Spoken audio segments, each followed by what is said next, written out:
Always great catching up with my next guest, Aspen Ladd, who is back in action, UFC 273, April 9th. Aspen, how are you?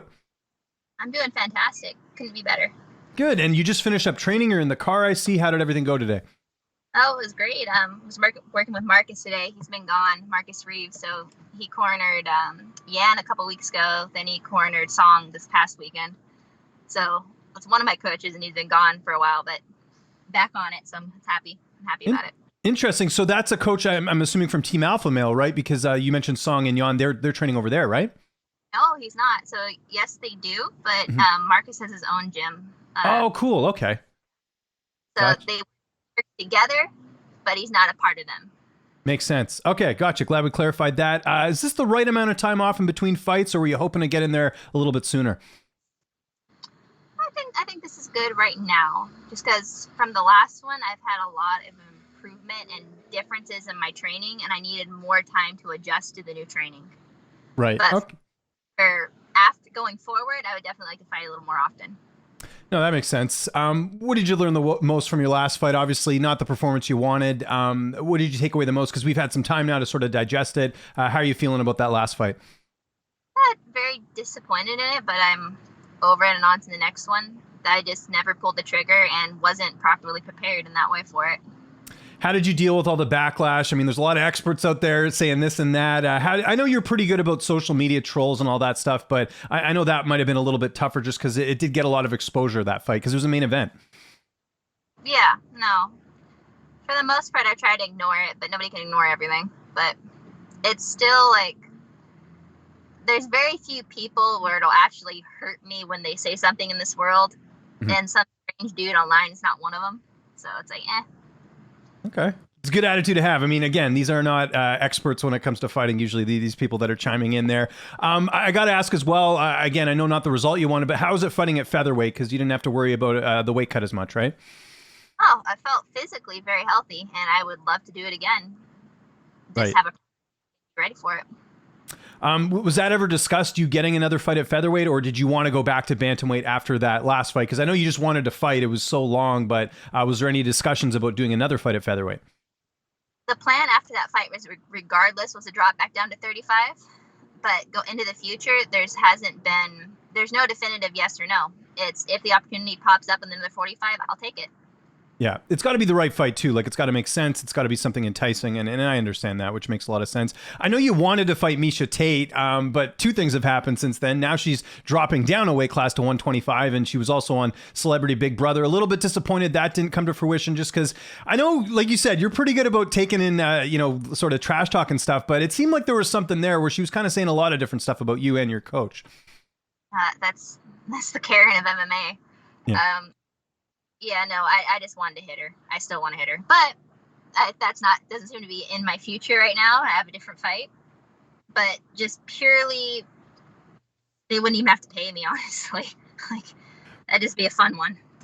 Well, were you surprised that she did decide to drop to 25? Because I remember her even mentioning featherweight when she was making a return, and now she's going the opposite way. Were you surprised by that? No, the sport's kind of passed her by since she was a dominant wrestler. And that's kind of what got her to where she is.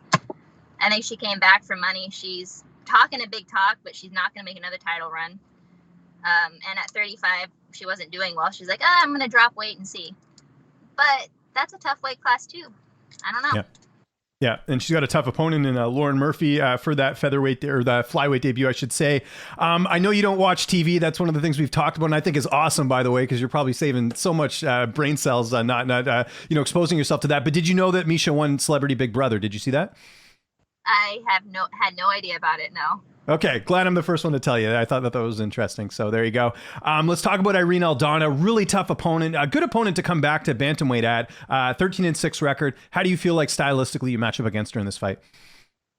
Irene's probably one of the best technical boxers in the division.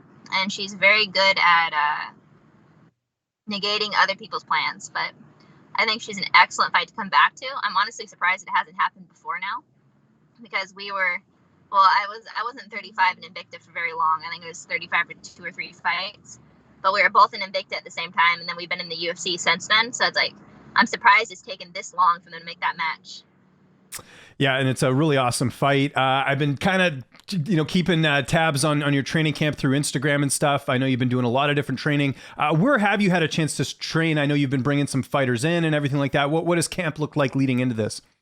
Gosh, I got to get better about that. I've been slacking as far as the social media stuff goes, which for most people it doesn't matter, but for us, that's important. Yeah. I've been, my commute is, I spend like $300 a week on gas right now. Like my commute is terrible. So I'm in just about West Sac. You're familiar with California? A little bit. I'm a Canadian over here, so I'm a little bit sheltered. But yeah, I know it's a lot. I know it's a lot of distance. I know California is very big. I did a road trip with my wife a few years ago. I know how big California is. All right. Well, I live up in the mountains, and I commute down to the absolute city and flatland. So it's like an hour and 15 drive every day of the week, no matter which way I'm going. So, but it's worth it. So the strength and conditioning, boxing, I'm working with 3 new coaches, and it's just been, since last November, it's been a constant work in progress, basically. Interesting. So who are the coaches you've added? So Marcus Reeves, who we just talked about. Then we got Lem. So he runs Game Fit out of Sacramento. Takes care of a lot of like NFL guys, that type of thing. And he's been working with Max and Fluffy for a long time. We just never really connected until last November. And that's been a game changer. Like, it's horrible every single time, but in a good way. So I'm there 3 times a week. And then, you know this next guy, Coach Jelly. He's been down. Matt Jelly, my favorite Canadian, fellow Canadian, I should say. The nomad, as I like to call him, because he doesn't live anywhere. He just travels everywhere. Yeah. Well, technically, we're going to use the old-fashioned term. People forget what they're called, like hobo. That was just hobo is a good way to put it too. I'm sure he'll appreciate that. Yeah. Travel by train to work. Like he's a worker. He travels and coaches, but he's great. But we've worked past a few times at the PI, and then for this camp, he's come out for Fluffy and I think he's going to stick around longer because we have other guys fighting UFC, and he's kind of getting to know everybody. But yeah, it's great having him down. Just good energy too. Really, really laid back guy, and just has already worked with so many high level people. I think people forget he was part of Weili Zhang's camp when she won the title. Like he's been around a lot of high level fighters and brings a lot of experience, right? And I know that's something we've talked about before, but that's a good asset to have in the camp, I'm assuming. I think he's one of the best coaches I've ever been around at specifically what he does. He's fantastic. Good to hear. And I also saw as well that you did a bit of work with Phil Daru, the conditioning guru. I know we were filming some stuff. Did you actually get to work with him as well? Because I know he has like a training program. Yeah, so I was down in Florida doing a little bit of stuff for Live Train. It's another platform that's coming out. But while I was there, because I was there, we ended up working a session, and he's a very knowledgeable individual. It's always nice when you get to travel and meet new coaches and things. He reminds me, he's very encyclopedic in his knowledge. So he'll tell you about this one part, and then he'll tell you how the 50 parts connect to it and how it all works. It's like, you definitely have a brain for this, man. That's awesome. Yeah. No, he was definitely an interesting person to meet. I got to ask, obviously, the weight cut, is there anything different this time around, or how are you approaching the cut this time? I've had plenty of time to do it, so I'm healthy and happy. It's just, I have to have time, and I've had plenty of it. Do you get delivered meals? Because I know one of the things is that, because you live so far up in the mountains, they probably don't deliver up there, so they'd have to probably take it to the gym or something, right? So that was an issue for the first. So food was supposed to arrive at a certain time, and it took like an extra 2 weeks. And then I also have animals up there, so I have to get the food inside before they figure it out. Right. But no, so Charles from the UFC PI, he's handling my nutrition. He's sending it out. It's the Icon meals. And it's worked well since our first few little road bumps, but yeah, it wasn't the easiest. So would you say this time around it's easier as far as getting the meals delivered because you kind of figured that out from the last time? No, this is the first time I've done that particular meal prep, but it's going smooth. Okay, that's great. Who's going to be in your corner for this fight? So I'm pretty darn sure on who it's going to be besides Jim, but you'll find out that night. Good stuff. Keeping us in the dark, which is a little teaser, as they like to say. I know you feel like you're going to win, but how do you envision the fight playing out on April 9th? I know you're going to probably say just watch and see, but is there any particular way you kind of see this going down? I'm just curious. I have to ask every time. Oh, you know me at this point. Yeah, no, for sure, for sure. But I'm just wondering as well, is there anything maybe you're looking to showcase in this fight? You mentioned working with new coaches, doing some different things. Is there anything that maybe you want to display in there, or is it just, we're going to have to find out? Oh, absolutely. There's been so much work and a lot of different stuff that's been going on for the last 4 or 5 months. It's just showcasing a little bit of a new facet. We haven't spoken since in your division. There's a new champion, Julianna Pena, defeating Amanda Nunes. I know you were linked to a fight with her. I know there was an interest there. How surprised were you to see Julia win the title like that?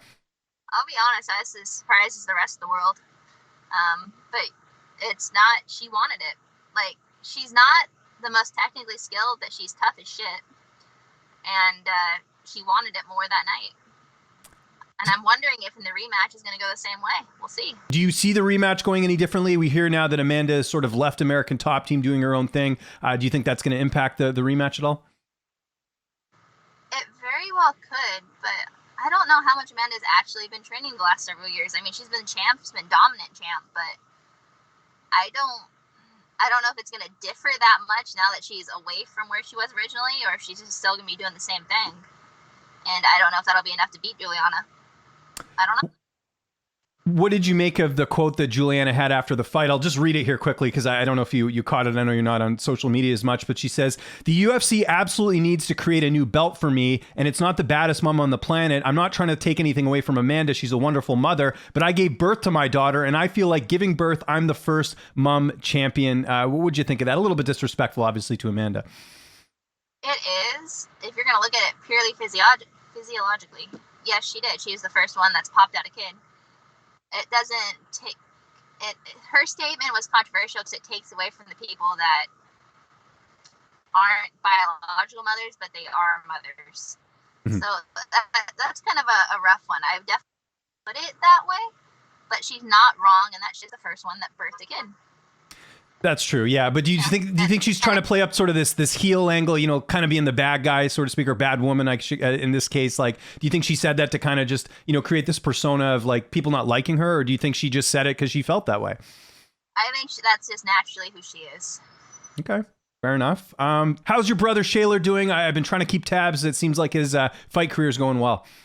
It's been going fantastic. Unfortunately, he was supposed to fight this upcoming weekend, but he actually got injured. But it's something that just needs rest. It's not super serious, so he's not fighting then. He was supposed to fight May 1st, but we'll see how he's healing.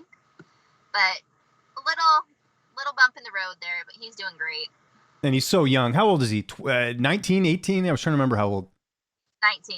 And 19.